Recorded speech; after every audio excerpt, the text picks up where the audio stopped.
The intent with the presentation is to both demonstrate the capabilities of your improvement, but also show us a little bit of the backstory of how you set it up, like the code that you use in order to implement it. And with that, let's hear it for Rama. GCP Multion, you are on deck. Interactive.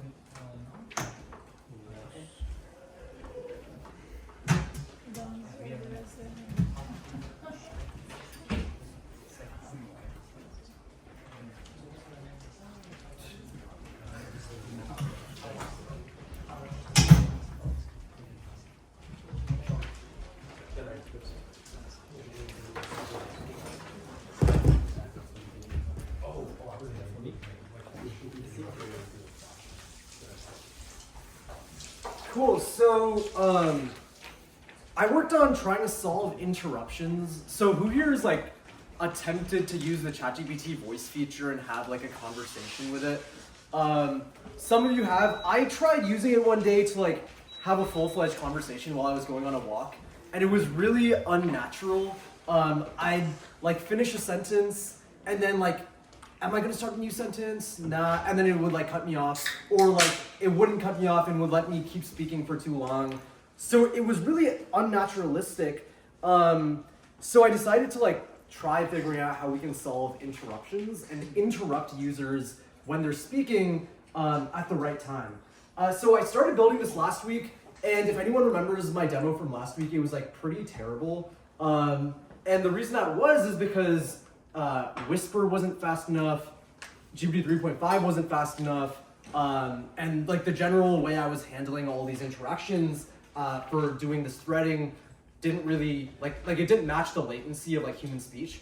So today I went in and I tried, I started running like Whisper locally and doing some cool stuff there in terms of optimizing that for speed. And then on the Llama side, I switched out GPT 3.5 with Llama 7B quantized down to like 4 bits. And that was like somewhat better, but then I switched back to 3.5 for a variety of reasons. So like, yeah, without further ado, let's jump into like a quick demo. All right.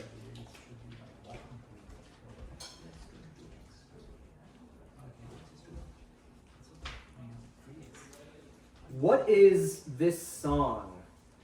Is this the real life? Is this just fantasy? Caught in a landslide.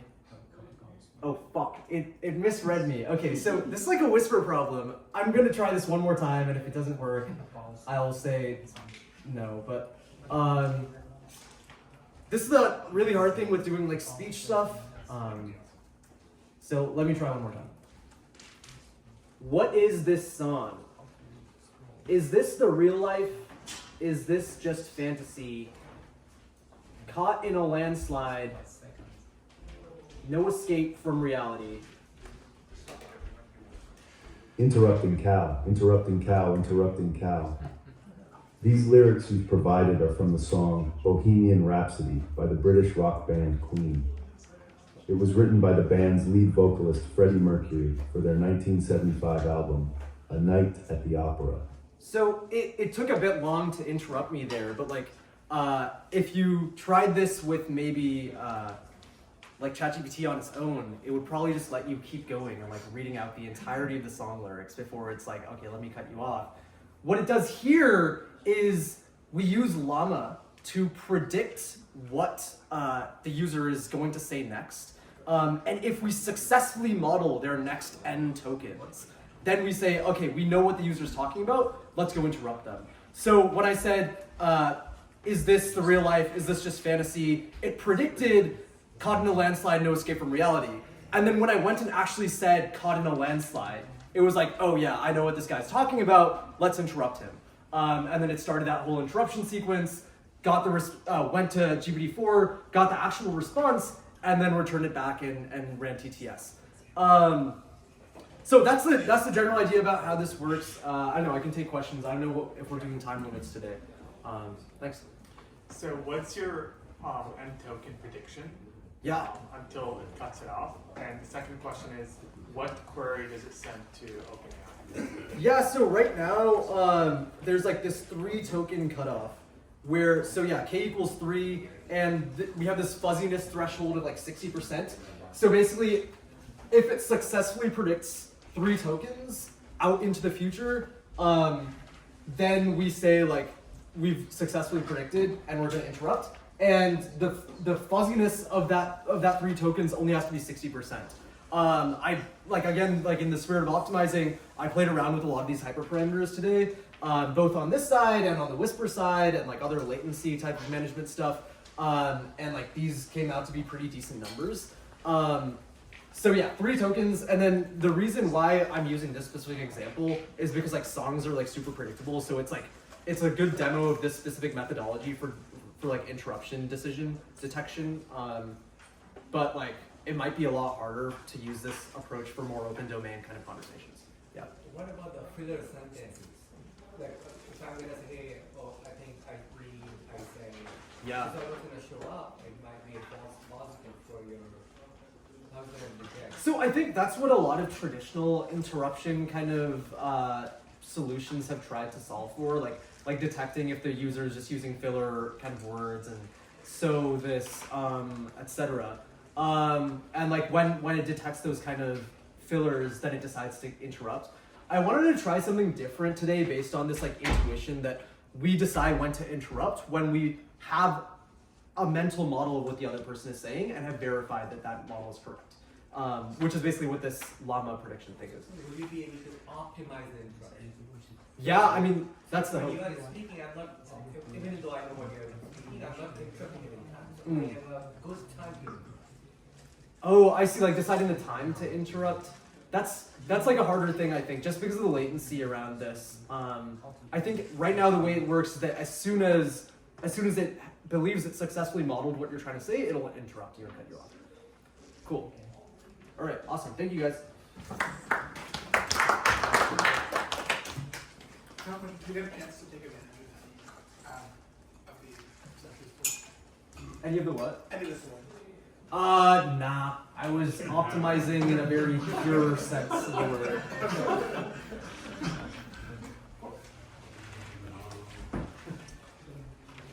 Yeah, so that's so I will be serving as a judge for Hackathon, so we'll have the top 3.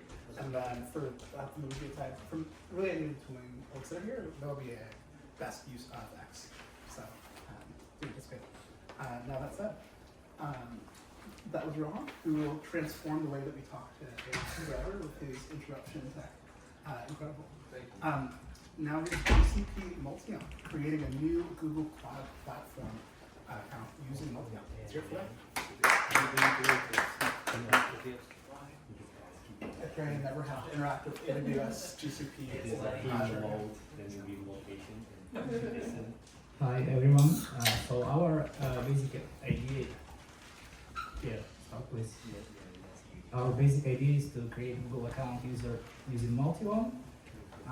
And during this adventure, we encounter a lot of issues and wild behavior of Multione. For example, here we are trying to fill out our birthday and gender and Multione stack, and we were needed to change our agent description, and it somehow passed it. And here for adding existing email, Multion added xgmail.com without asking us our original email, and we decided to continue. So there is a bunch of errors, and if you want to just say Multion create Google account, it will not work. You need to guide it on, particularly on each page. We managed to go to the finish, but it took about like 3 hours. But this video is not 3 hours; it's just some interesting moments that we captured during our adventure. Here we cannot click on the individual or change account type because Multion didn't manage to see the form, and we found a wire trick, but you need to scroll down, click on the privacy policy, and after that you will see the console, and you can click the console, and it's avoiding to setting like payments, and you can enable API and generate API key, API key from this UI. Also, I will skip my presentation and will give opportunity to my teammate. So yeah, along with this, we also built out a UI where we are actually gonna let the user write a prompt, and let's say if we say create a Google Cloud account and then we hit submit, so it's gonna call the Multion API that right now we're hosting locally, and we were just playing out with the API, so there's nothing much that's gonna be happening because we are not getting like real-time response from Multion in the app right now, but we are getting like the response in the data, what Multion is doing, and we could just show that in our app in the response and then have it more interactive. Like having like a wrapper over the existing Multion UI that Div presented earlier today. So that's pretty much it, what we did. Thank you.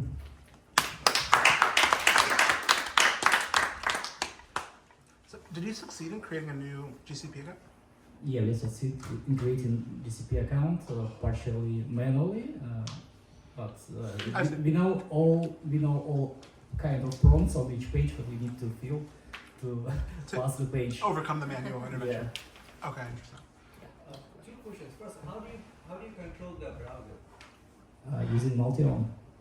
It has a plugin. It has I think it has JavaScript API to click on some controls and interactive elements. Yeah. Can you show the API real quick? Show where you Is found it parsing like the DOM and stuff and figuring out based on... I don't have sources of Multion, but I assume yes, it's parsing the HTML page, and So is it like Selenium or something different? yeah, It's a JavaScript centric. it's Selenium on steroids, and it can understand natural language. And then about the phone number, because Google asked you the phone number, Yeah, so you have to provide the phone number. yeah, we interrupted on manual input, and we added our own phone number, and Can it also automate the captcha? it's not automate. It doesn't automate capture. We passed it manually. I can share the code for this on GitHub. So Yeah, but you can see the API call too. Well, So for the failure modes where you have to intervene manually, were you able to see the chain of thought of what went wrong? And if not, do you need an observability layer to be able to, debug that and be able to fix it next time on that? We didn't integrate observability tools, but I think it's not possible to connect observability tools on client side because LLM executed on Multion, and they should provide outputs from each LLM execution. I guess a chain of thoughts are happening somewhere on their side, or maybe I'm not understanding the full logic of Multion. But usually interruptions were related to repeated action, like Multion indefinitely was trying to click on one element. So you have no visibility over the incoherence in planning Yes. or the chain of thought. Yes. So you can't debug directly. We can Through debug the API. only using chat, and through the API, I think we have some outputs, and we can. it's the same chat response. But actually, it's same chat response that you Oh, so see. it's completely closed source, like it's Yeah. okay. Yes. Interesting. We need to ask Div more about that. Yeah. Maybe we need to ask you more about. the creative optimization. Debuggability. Yes. Yeah, it's interesting how you can like scale such a tool to many different use cases if you don't know internally what the chain of thought is and how you can have access to, Right. you know, debugging that. Yeah. Also was a question for me. Yeah. Thanks. No, congrats. Okay, that was GCP Multion, relieving us from the pain of interacting with GCP. Now we have a sample by Travis, who's made a music sample library explorer, which explores the semantic space of music. Let's hear it for Travis. Everybody, I worked with Keel on this, but he took off early. Something I do on the side is a music AI thing. And Silence for Travis. basically sample generation from natural language. If you've ever done any music production, you know that your sample library gets huge. It's a pain in the ass to manage. And often you want to the sound you want, and you have like 50 different snares, and you're hunting down the one you really want. So for this hack, I built upon Rise's Phoenix project, which is super cool, and basically used the clap embedding model to get embeddings for all these samples, about 1,500 or so, and laid them out in here. And huge shout out to, is it Mikios? Yeah, Mikio, who on the fly helped me add, well, he did a lot of, helped add audio support, and specifically auto play on hover. So resolution changed a bit here, but here is Phoenix Arise showing all these clusters of different samples, and as I hover here, you see this is the first model I reached for, and it does seem pretty consistent. All those sound about the same. We'll go over this section.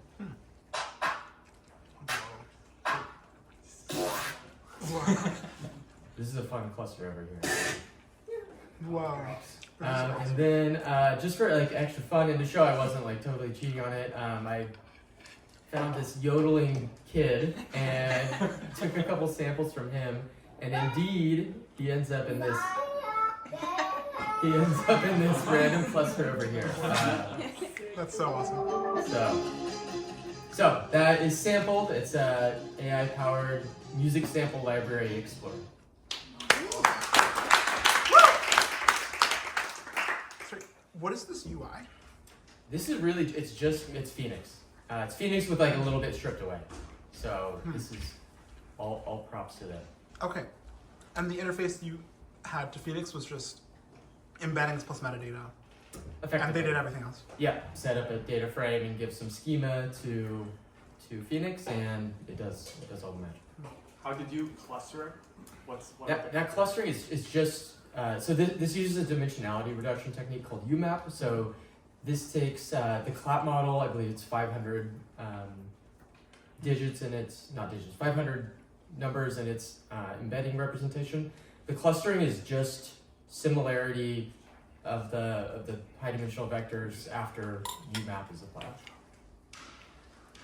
Oh, I should say the coloring is just distance in built-in clustering. So this isn't clustering using any additional metadata. It's just how near are they in the space. I'm sure the Phoenix folks give a Could you more deduce sophisticated.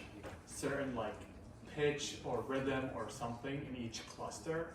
When it's been reduced in dimensionality, you can represent the each cluster with certain characteristics that you can easily communicate to the output. Yeah. You probably would have to do a little post-processing to try to determine your sum of y, all of these were clustered together.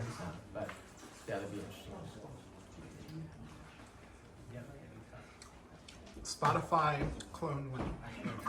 You should embed a goat and see if it's next to the yodeling kid. It does sound a bit like a goat. Cool. Any more questions?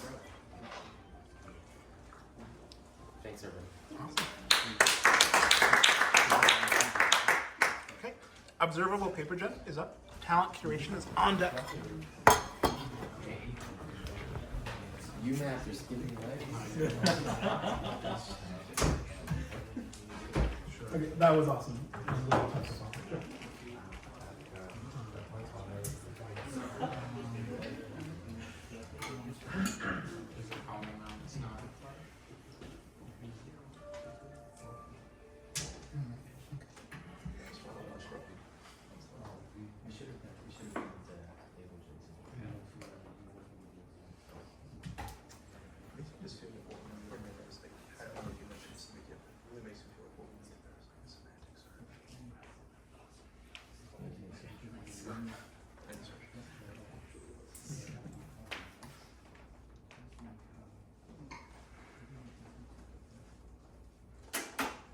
Okay, welcome to Paper Generator plus Phoenix.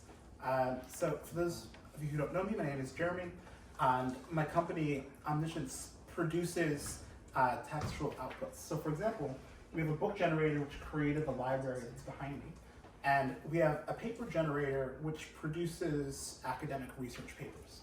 The system's prompt to paper, data set to paper via autonomous research agents, or code-based to paper. And in this case, I put some Arise wrapping around our prompt to paper generator, alongside, I guess a partner. So, super simple setup, just installed Arise Phoenix, and I guess I harassed Arise to send me the relevant code to basically get the tracer and OpenAI instrumenter. And these were essential to just having a super simple implementation. So basically, we launched the Phoenix app, set up the tracer and the instrumenter, and literally after this, just copy pasted a huge chunk of code which does paper generation. Now, one issue with Arise is basically we had to convert to OpenAI 1.0 plus. So OpenAI had this breaking change to 1.0, which broke a bunch of my chat calls. And so I had been happily using earlier versions of OpenAI, and Arise forced me to upgrade. So who knows, for better or for worse. But basically what this meant is I didn't change any other code, and magically I now have like comprehensive monitoring via Phoenix. So okay. So basically, this is one of the chat completions. It's clear that the assistant is generating a bunch of LaTeX code, so it's creating the bibliography, the item. Basically, it's about automating drug discovery and really creating some sort of like biotech implementation, which is super helpful. And then this is what this Arise screen looks like. I guess today at 7:50, we were basically successfully getting inputs and outputs with OpenAI chat completions.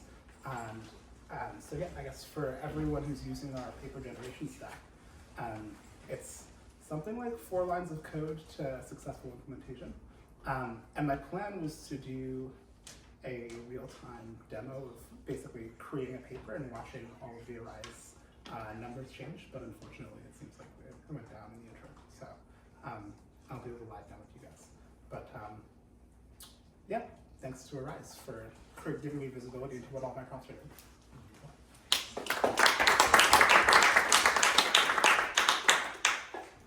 To be more clear, the value prop here is in paper generation, the prompts are nested. So I can't see what prompts are being created when they generate text. And so basically Arise let me with 4 lines of code see what all of those nested prompts are and what their outputs are, which is super simple. Any questions? Maybe like paper generation. So Paper generation? yeah. Paper. Like paper, like printed things? Oh, no, like research paper. Oh, research. Yeah. So I guess that maybe I'll give you a few examples.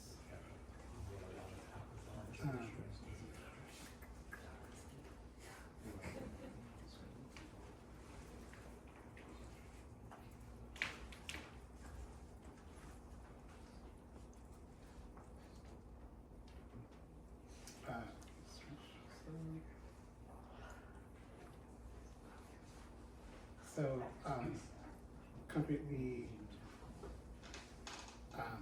this is a evaluation of chess engines paper, which was created from a prompt, which requested an evaluation of chess AI engine frameworks. And so it's properly formatted. It proposes, an evaluation framework, applies it, and then goes through examples of state-of-the-art chess systems and describes the sort of experimental setup and results of discussion, future directions, and bibliography. So that's an example. And yeah, I guess 6 hours ago, Jesse, who might be in the crowd, generated reinforcement learning literature review. And all of the prompts that generated this research paper are now going to be Arise enabled, so I can actually see what generated prompts were generating this text. Yeah, cool. Any questions? Cool. Thanks.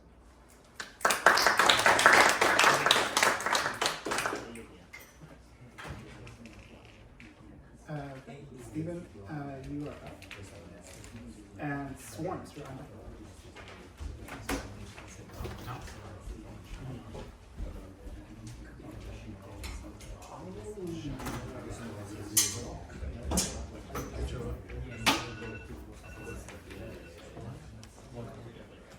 We know for a fact.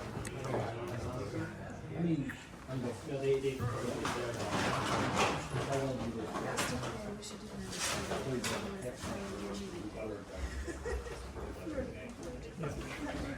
Yeah. Okay, hello. I get that. I appreciate it.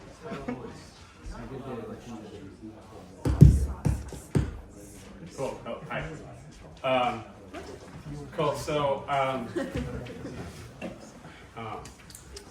like to make projects around I try to think about what problems do I actually have. And so one problem that I had this week was I was looking for a good but relatively inexpensive front-end developer to help prototype a web app that I was working on.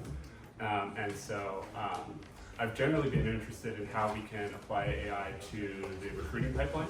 And I think that the initial sourcing step is one where current agents are particularly suited to doing that right now. Going from hundreds or thousands of candidates to a list of 10 or 20. And so this is an initial experiment with doing that. We call it Sassy Source. So in here, we define a list of specs. So typically I was going through Upwork and looking for candidates for a front end, just like a generic front end web developer. And if I tried to encode what I was doing, the criteria came out something like this. And so my past criteria are if they mention any of the following: PHP, Laravel, WordPress, e-commerce, if they describe themselves as an expert, or maybe that's BS, or if they start the profile describing their number of years of experience, or if they're cool, they link to specific projects they've done, they mention specific more modern frameworks, and they say things like engineer or developer. And so this is sort of the vibe check that I run when I go through candidates like this. And so I thought I would just automate that with Multion. That's hilarious. So we have a list of instructions to Multion that includes an outreach message and then an outreach message that I want to send to the candidate. So let's give it a try.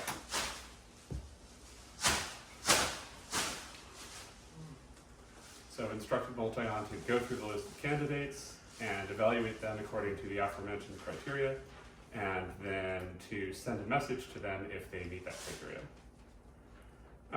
Okay. This one looks good. Press right there to continue.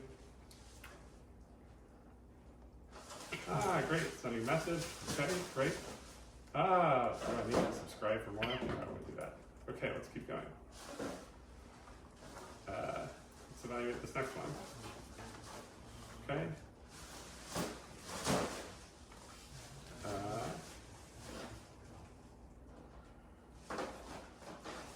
Okay, I think Multion is getting mixed up with the modes.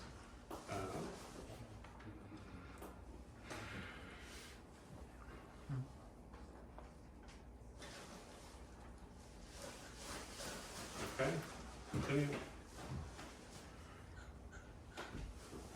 Okay, so I keep the invite button. So I think you got the gist. So there's future work will include getting Multion to work with mobiles and other aspects of this particular UI.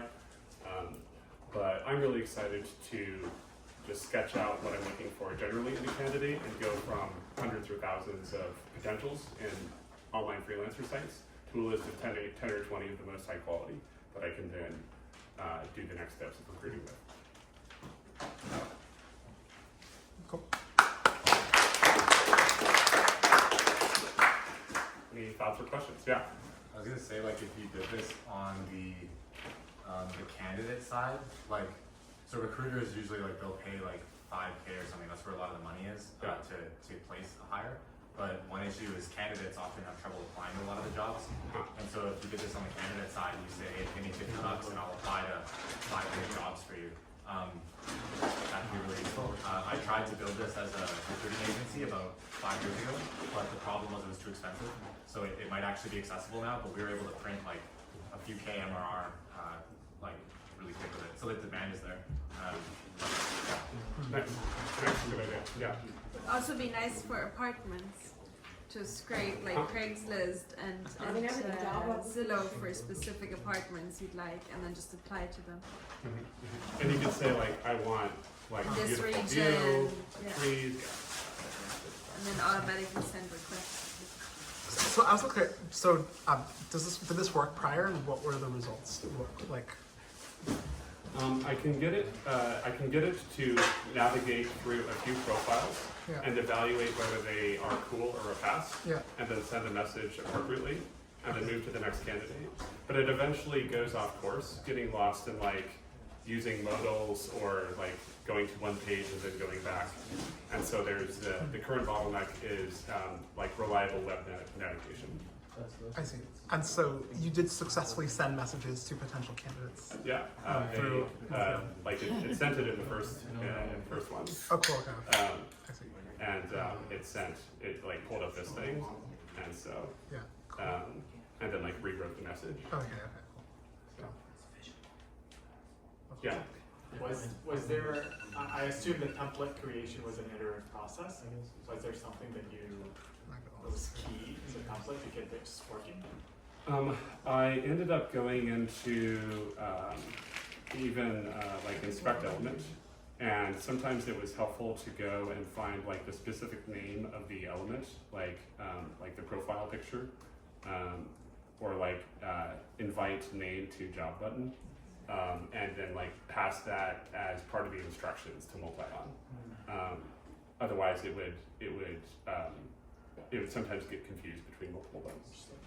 So yeah, it's like almost approximating like coding, like finding the specific web element and then plugging that into the instructions. So on your end, how much code do you write? Like, how close is to this just a Multion prompt versus like you have to structure the operations yourself? A lot of it was iterating on the Multion prompt. Here's the code. Okay, that's pretty crazy. And then wait, sorry. The code's 20 lines long. Yeah, you just import Multion. This took 20 minutes. And then, oh god. And this took like 2 hours. Okay. So almost all the time is spent refining the Multion prompt. Yeah. So it's a lot of watching what it does. Does that? I expected to spend the hours in order to get it. Wait, that's hilarious. Interesting. So can you go back to the code one more time? Yeah. Wow. So I just. How did you keep debugging the text? That's hilarious. I was trying to, and I wanted to make it a general framework, so I could like put anything, like put this in UI, put anything in here and here, and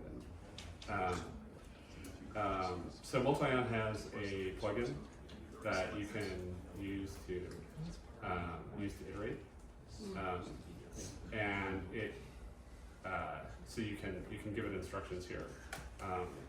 I started it off with just like iterate through candidates, find ones that match criteria, send message. You can start with something like that, and then it'll like go off in some way, and then you add more to the instructions to correct that, and then you keep correcting. Wow. Okay. Yeah, my takeaway is Multion is AGI. Wow. Okay. Any other questions for Stephen? All right, thank you.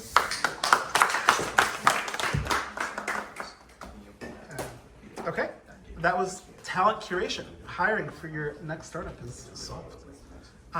Swarms, you are up. Kai, Nate, Zach. Magic SDK on deck.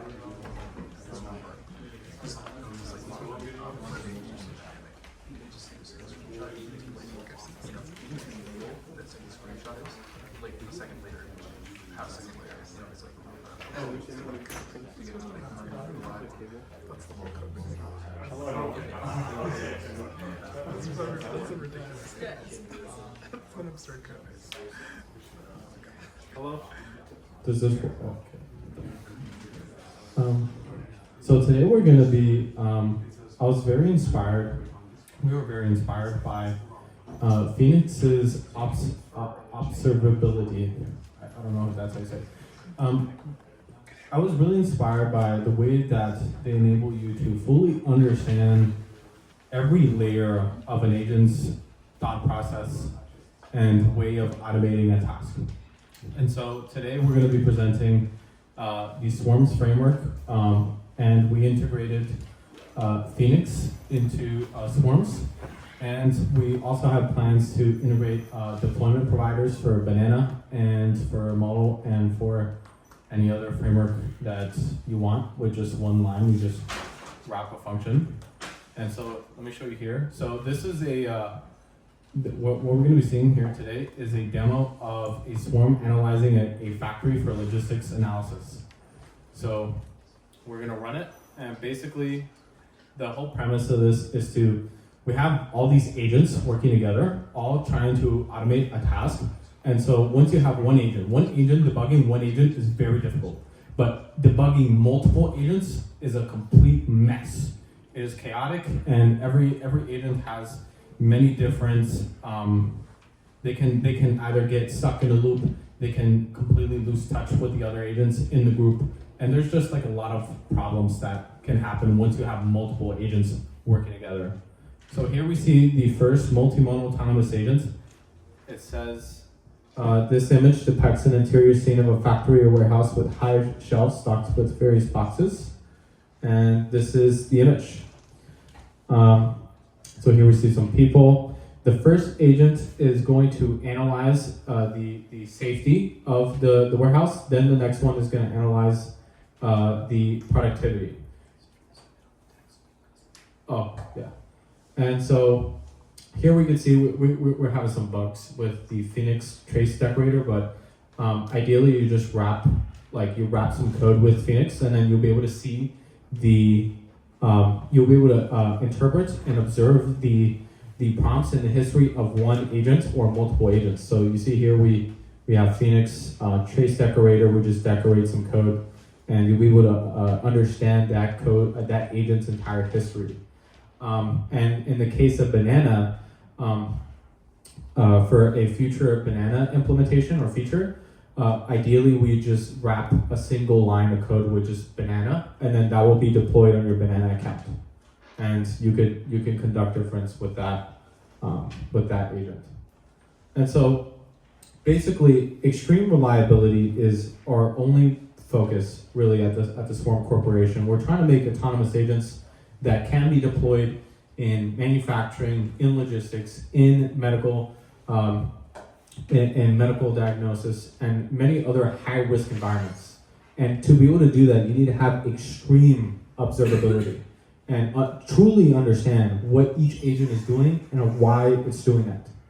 And we think that here tonight we have learned a lot, and we're proud to integrate tools like Banana and Phoenix to enable you to deploy your agents and understand how they truly work. And so here's a pretty simple example of using our Phoenix trace decorator. So basically just one line of code, you just give a description of some function, then you wrap the function, and then that function will be, you'll be able to see that in your Phoenix account. And ideally the whole focus is to focus on building the agents and the prompts, which with the last presentation shown you that building the prompts is actually the most time-consuming activity. Building agents, and ideally you should spend most of your time building prompts and not much time implementing features like observability and all that complex stuff. And so, yeah, here are some of the outputs. So this agent's task is to evaluate the factory productivity. And so here he says image of 2 individuals in a warehouse, one riding a hand-pushed cart and the other walking alongside. So is that what's happening? That is what's happening. And especially now, this is not just text. These are a swarm of multimodal autonomous agents. As you scale up the number of modalities, there's going to be much more complexity in prompt engineering and deployment for these agents, and we're trying to make it very seamless and easy and fluid to deploy in real-world environments like automating logistics, safety analysis, or productivity checks. And so here, every agent has kind of like a 4-phase process. Observation, or first they acknowledge their task. That's a pretty strong prompting technique, is to just get an agent to understand what task it is. Then it's observing. Then it's going to make a plan, and then it's going to have it's going to analyze the scene and essentially say like this is employers versus I don't know what that means, but ideally it's supposed to look at an image and an environment and understand the failures or what could be improved in this image or in this factory. And so then it's going to explain changes to established routines can be met with hesitation or resistance, often due to the discomfort with new systems. Then it makes a plan, host a meeting to explain the benefits of the new workflow and address employee concerns. Then the third loop, which is kind of the same. But here it has an act, so it's going to act, it's going to make a plan of action. It says, I observed the individual. There are no visible personal protective equipment, like helmets or safety vests, on the individuals. The act of riding on a trolley increases the risk of falling off and potential collision. It is not clear if the path is free from obstructions, which is essential to prevent accident. And then it's going to provide with a couple risks here, which is this injury from falls due to improper use of trolley, possible collisions or damage to goods if control of the trolley is lost, and absence of PPE leaves individuals in injury. And so essentially the biggest problems we're tackling now were complex vector DB configuration. We did integrate Weaviate, but it was too complex to set up an account, so we couldn't demo that. But we did implement Weaviate. I'll show you that now. To learn more or to just check out our documentation, you can go to swarms.apac.ai right here. And so here's our Weaviate documentation. You just plug and play your configurations, and you can add your collection and add stuff to the collection and query it. Another thing that we were really concerned about tonight is multimodality embeddings and querying multiple modalities of embeddings. We think that this is the next step, and we're trying to be the first agent framework that is fully multimodal from the ground up.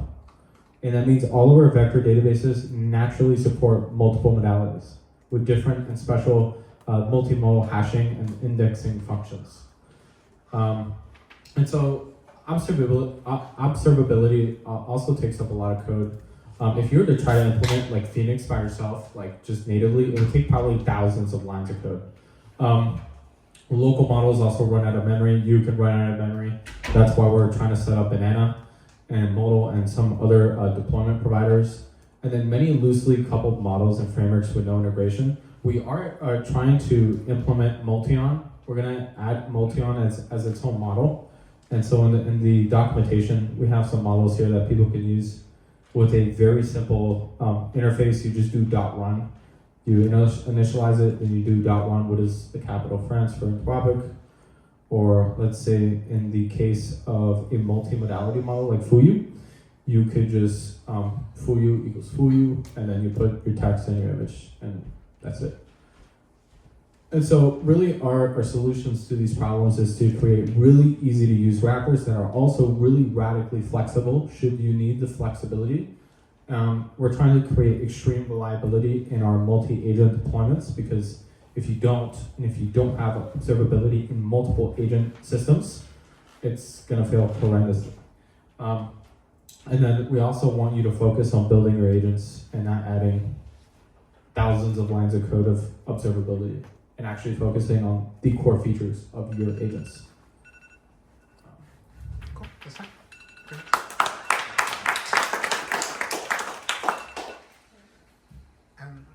Yeah, question. Do you think your function decorator for Phoenix is preferable to the current Phoenix API? I would say yes. And would you suggest that Arise move to your UI as opposed to the one that coming out? Maybe, because the thing is, with Phoenix, we're trying to essentially just like completely remove away any, like if something takes 5 lines of code to run, we're trying to make it 1. Or not even 1, just like wrap a function or wrap a line. So Phoenix does take a couple more lines of code, probably like 6 or 5. And we're just trying to remove all that complexity and abstract literally everything away. So I would say yes. Any more questions for Sims? It's a library of wrappers. I would say yes. Yeah. Well, everything is really. Turtles like that. Everything is a wrapper. Yeah. Any more questions? Okay. All right. Thank you.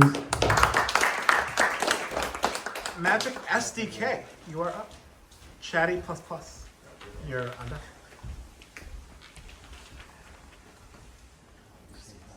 Hi friends. Okay, while I see if I can connect a monitor, how many of you have like tried to call an SDK or an API and it just like doesn't work and you're kind of confused reading the docs? Right? Yeah, kind of a freebie. How many of you have tried to maintain an SDK and thought, oh shit, it's not backwards compatible. I need to make a change to this, but I can't break it for these users, and I have to update the docs, and I have to. Familiar problem? Yeah, right. So I want to see if I could like try and solve that a bit today. Here, what you can see is some code. The thing that's special about this code is this library called Magic. Now, Magic is an SDK that doesn't actually exist until you write the code that it uses. So, for example, we're going to scrape Google. We could scrape it with a couple different ways. Like, say you feel like calling it this way, you're just like really pedantic about your like function usage. You can do that. Then say we're going to initialize a torch model. We're going to use the torch library to give them some justice. Like we'll just we'll save the model, we'll load it, but then we're just going to do inference using Magic. And we're like, I don't feel like reading the torch docs. I don't feel like using ChatGPT, nothing. And then I'm just going to display the results using this function that I'm writing.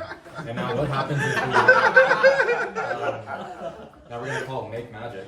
And what you're going to notice is that there's no SDK until you run make magic. It doesn't even exist. And it might not work, but here's the glory of a live demo. We're going to see what happens.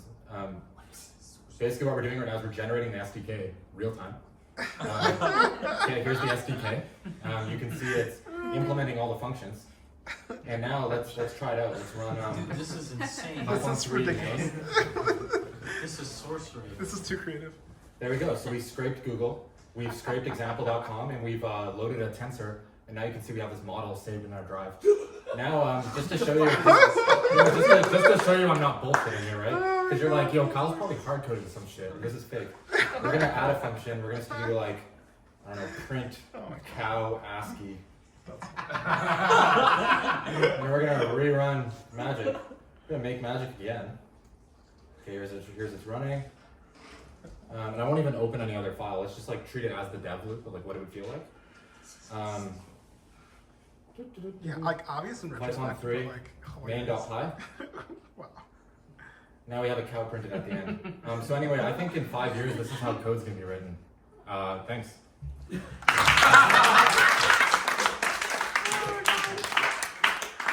a legend. How do you unit test this? I wouldn't do this for like cancer screening or. It's also to cut some slack. This is like still demoware. There's a lot of like work to do to make this like a production grade thing. So for example, it was very nice that it worked here, but sometimes it'll just generate like it'll work once and then it'll break one of the previous functions because it's non-deterministic. A way to work around that is you get the syntax tree, like the abstract syntax tree of Python, and then you do each function one at a time, and you don't regenerate functions that have run previously. So you can actually plug into the Python runtime and look at like, does this function execute before, and don't update that code. And so I think there's ways to like basically speed up the dev loop, but there's still a ways to go, maybe fine tuning as well. But this is like, there's still a way, but it was surprisingly good. Can you show the underlying code? Because I'm suspicious that this is like 50 lines of code. Yeah, it is, yeah. So you can see it's an OpenAI call. Can't see that. Yeah, it says, oh shit. It's magic. As you can see, it's no lines of code. No,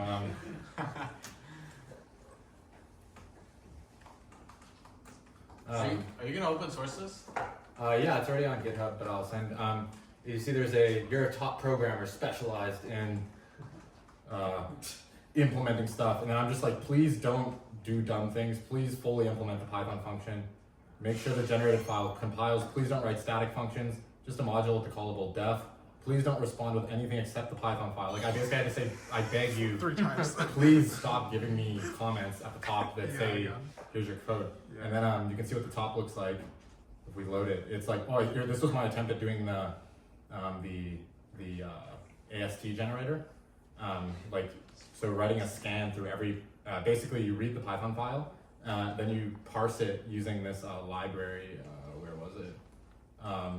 AST parse. And then you can traverse each function and then pass in the structured function definition, which is a bit better. Yeah. So it's in total 62 lines of code. And it's, to be clear, like this breaks in a bunch of ways still. Like, I mean, let me, to try and do some justice, I could try and be like, what if we try and do something like magic dot, what's like a PyTorch operation? Like, let's try and break it just to show you. Softmax. Does that even, what do I apply that on? Like magic.softmax? Or if I do like you would put that on a tensor. Softmax. Oh, thanks. Yeah, of course that's applied on a tensor. I don't even know how I got this far. Okay, here's the softmax, and then we're gonna do make magic, and like I bet you this is gonna make some shit break. But I just want to show you that like it's not perfect because it's kind of like a fake demo then. Yeah, it was actually great advice from a professor I had that I'd like to pass on is it's not cool to make a system work. It's novel to make it break because then you've learned something. So like optimize to break the system. That's how, I think that's like a cool piece of advice. Let's try this again. Okay, so we got softmax impl. Yeah, so we got some error here with a last dim. Let's see what happened in the SDK. We got our cow. Where is actually the? Well, I just tried to call torch softmax, but it might have just like. No, that works. Well, it's just long. Like it's almost there. Like yeah. The problem is that the tensor is it says it's so long, so it did it right. It's just that the tensor is like. Was a casting error? Yeah. Oh, cool. Okay. Yeah, I mean, so it's like it's getting there. I'd love to add like a feedback cycle that somehow tells you like. Basically, I think there's a lot you can do here. Another really easy win is like reading all the docs from like Weaviate, Banana, anyone else, and saying like imagine you're trying to use Weaviate and you like mess up the call, but then we're like, it's okay, buddy. Like we'll fix it for you, and then it still works. And then the backend on Weaviate, maybe eventually their endpoints are just generated when you call it, and it's all just generated all the way down, and like nothing exists anymore. It's just ChatGPT. Yeah. That sounds amazing. Yeah. That's it.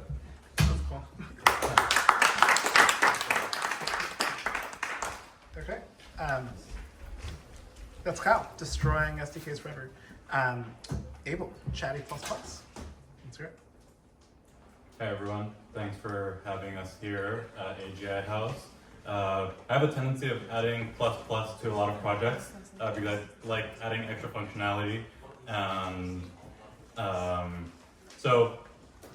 prior to this weekend, over the past few weeks, I've been working on a real-time conversational agent that you call. There's multiple purposes.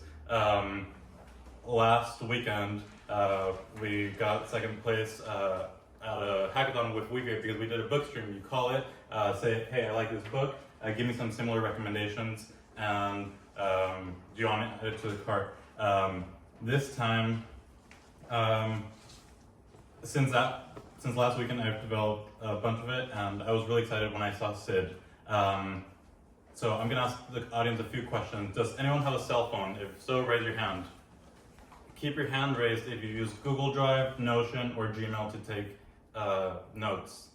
Cool. Keep your hand raised if you take that, some of those to-do lists, and then go to Google Calendar, set your calendar invites, do all of that stuff. I think a lot of us do that manually. When I saw Sid, I got excited because I already have like function calling in this AI conversational agent, and now it could read into my Google Drive, into my Notion. I just had the wonderful idea that we might just launch Chatty and apply it to Y Combinator. So I created a Notion document with a few next steps, a few meetings with rich data, some to-do lists, and I'm getting a little bit nervous, but just okay, that's running. So couldn't get Gmail, but I got Notion. But I'm really excited about incorporating Gmail and being able to not only read emails but also send them. So I'm gonna call Chatty. I'm gonna need some time. Identify and schedule meetings from notes on launching Chatty and applying to Y Combinator. I scheduled the following meeting for you. 1. Team strategy session. Date. December 13th, 2023. Start time, 6:00 p.m. Pacific time. 2. Investor meeting. Date. December 13th, 2023. Start time, 8:00 p.m. Pacific time. As for the to-do list, your top priorities are to review the landing page draft, assign roles for the YC application process, discuss potential questions and prepare answers, and prepare for the pitch deck presentation, financial projections, and ROI discussion for the investor meeting. I've already scheduled these meetings in your calendar for your convenience.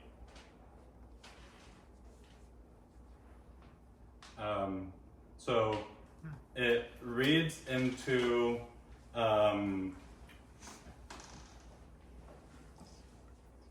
using SID, we read into some of the Notion documents. I found it's better to only give access to the relevant ones that have like your daily notes or meeting notes, because if you give it everything, then it's trying to set meetings from like 2008.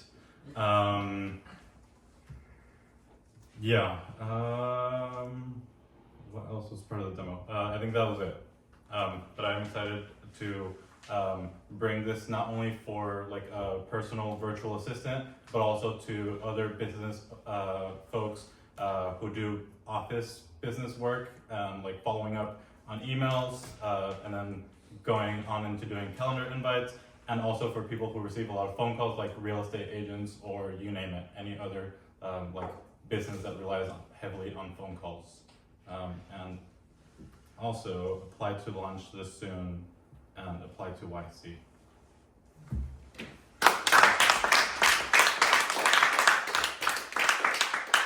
Any questions? Yeah, I guess, how do you isolate the Notion doc from which it's retrieving, or do you not? How do I isolate the Notion doc? Yeah, so plausibly you have lots of Notion documents. I only gave it access to the specific Notion doc. So that's what I meant. Like, give it access only, give the SIG Connect access only to what is relevant in terms of information gathering, and depending on the available functions or tools that you have in your LLM. For me, I had scheduling 15-minute meetings. You can also imagine there's one on writing emails, or sending text messages or making phone calls on your behalf. Wherever it took a lot of prompt, like being smart about how to prompt it so that it only grabbed the relevant meeting data and then passing the timestamps over to the functions.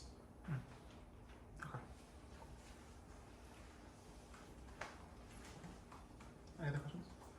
Congratulations.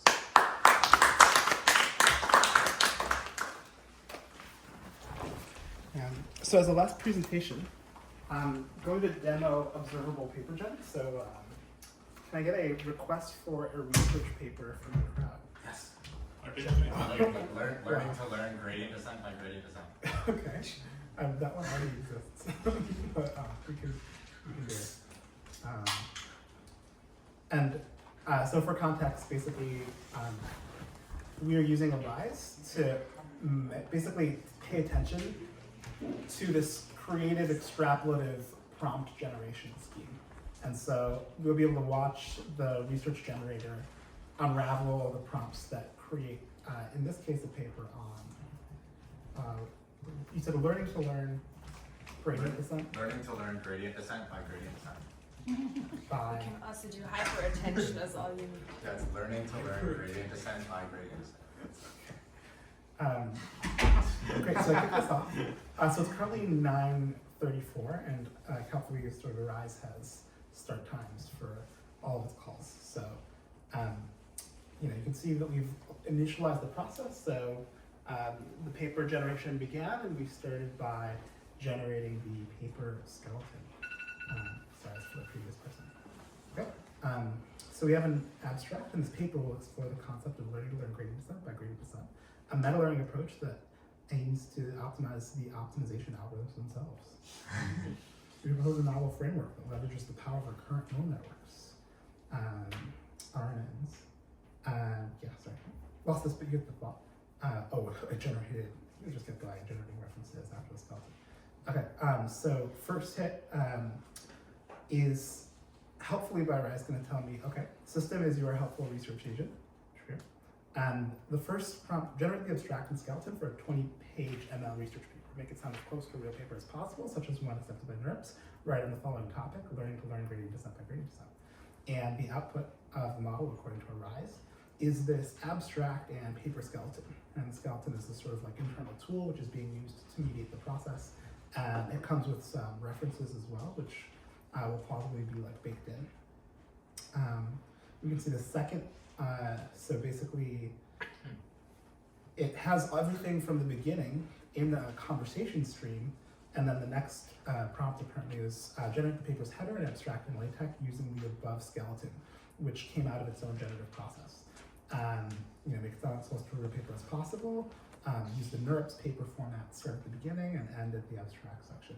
And then the assistant, sure, here's LaTeX code, and then basically dumps some package creation, creates some fake authors, creates a title. So it added a meta-learning approach to his title, and it began the document making an abstract. And yeah, I guess apparently it said please replace these with the actual author's names, affiliations, etc. And then I can see basically it unravels yet another prompt, so it loads all this conversation history in, and then it says continue writing the research paper in LaTeX syntax using the same skeleton. So basically what Arise let me do is easily look at all of the basically generated prompts that are creating the context and the output. And so we can see it writing the introduction, the background motivation, the problem statement, our contribution, all of this content in a sort of sequence of prompts. And this also loads the entire conversation history and then finally says, write the references section. And so the model is basically generating these references. And this is just far more insight than I can get from a few print statements because it has sort of side by side all of the conversation context, all of the content. And yeah, it generates a bunch of LaTeX code. Now, in this collab version, we don't get a clean PDF like we did before, but yeah, we can see from Arise exactly what the body is generated LaTeX looks like. So thanks a lot to Arise.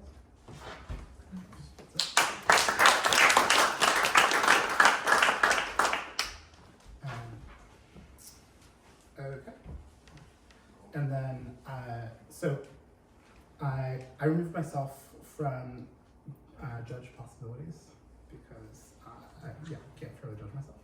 But I'm ready to announce general top 3. Weaviate, do you have the best use of Weaviate in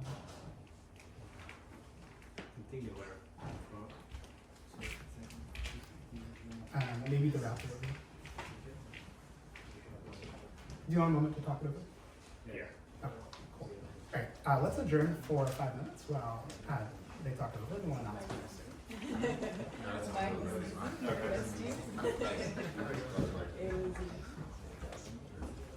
nice.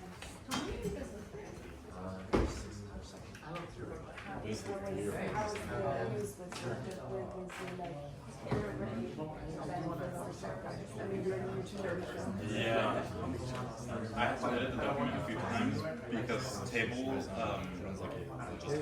when I was looking for to-do with tables and there's other different input elements, it responded, the blurb that it captured was just like the table name versus like reading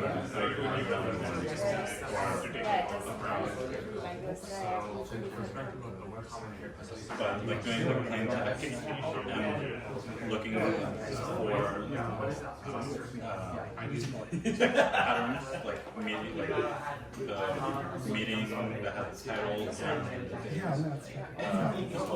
like knowing the structure of your data is really valuable.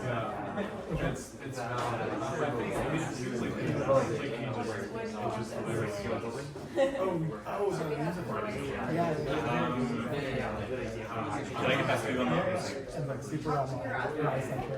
I think that was really important. And every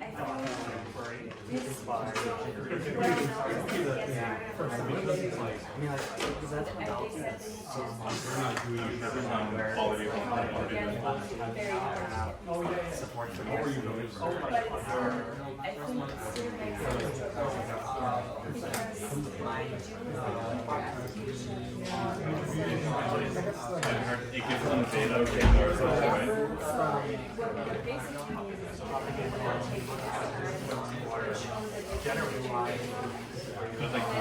yeah, just like that, right? So they saw that this was just one piece of idea, and it was the same team, and there was continuity and momentum. And so I think, but it wasn't so much, I think, actually, this guy recommended Friday, and all got an interview, and all but one got an interview. And so I think there's an interview, so I think so the time was time, and then the next time, and extend because so they're very good at technical. And one way that you show them the good language is by applying and then applying again, and then showing progress you've made in the meantime, and showing that you're like, you know, that you're working on this and you're so I think that's why they also tell us again. So the last, now it's probably getting hard to get into the last 10 spots. Yeah, it's probably less than 10, right? It's probably less than 10. And yes, usually they always some how you are in attraction, but it still probably makes sense to but I think people it makes sense to write a good execution, and I think there's some points there what you should write,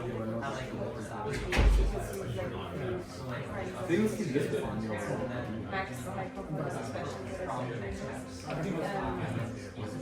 but you also should spend your time and it's a different thing than when you get it so that is a different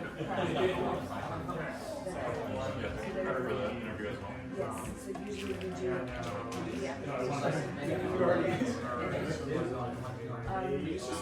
I've done some interview prep also where you just there's certain questions you can prepare with it but there's certain questions that you can prepare and it just makes the experience I'm curious if there were other maybe so it's quite short. Okay, 10 minutes it's the norm. And sometimes they do a second interview, sometimes they do you help them with the translate. There's different routes and certain interviews are more like video or like a team, we look to learn more about that, and then certain interviews are more about like actually in depth. Okay, we have your winners. So first, before announcing them, I'd like to say thanks to everyone who shipped a project today. It's awesome to be hanging out with a bunch of sweaty nerds on a Saturday night talking about all of these insane ideas. Awesome to see the creativity that came out of some of these projects, and stoked about our winning. So first things first, an honorary prize, but not placing. Because did not use any of the core tools, but Magic SDK, congrats on incredibly creative approaches. It's an honorary, you don't have to come up because you didn't use any of the tools, but you get an honorary prize. It's basically, you're not on the top 3, but I felt like you. Oh, thank you. Okay, so we have a tie for 3rd place with 21 points apiece. Talent curation and GCP Multion. Please all come on stage.